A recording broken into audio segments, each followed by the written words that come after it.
දිනක පැමිණියා.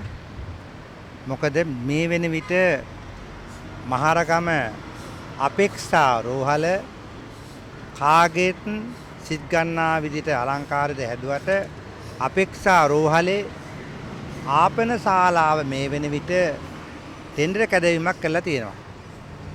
මේ ටෙන්ඩර් කැදවීමේදී උදාහරණයක් කියන්නම්. වැඩිපුර ටෙන්ඩර් දාපු කෙනාට ටෙන්ඩරේ ගියේ නැහැ. පළවෙනි පාර්ශ්වයට ගියේ නැහැ. දෙවෙනි පාර්ශ්වයට ගියේ නැහැ. තුන්වෙනි පාර්ශ්වයට අඩුම එකට ගියා. මේ ටෙන්ඩර් පටිපාටි අඩුම එකට ගියේ කාගේ ඩීල් එකක්ද කියන එක අපිට ප්‍රශ්නයක්. ඒ වගේම මේ අපේක්ෂා රෝහලට යන්නේ බොහෝම අමාරුකම් තියෙන අය. සමහර අය මුදල් තියෙන අයත් යනවා. රෝහලකට ආපන ශාලාවක් අවශ්‍යයි. නමුත් ආපන ශාලාව ටෙන්ඩර් කැදවීමේදී ඇත්ත වශයෙන්ම රජයට පාඩු වීමේ මුදලක් තියෙනවා.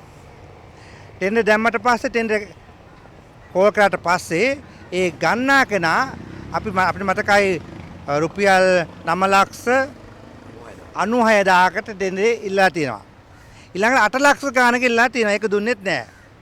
6,50,000කට නෙට ගියා. මෙතන තියෙන කොහොමද ප්‍රශ්නේ? මේ ප්‍රශ්න තමයි ජනාධිපතිතුමනි ඔබතුමා හිතේ තියාගන්න.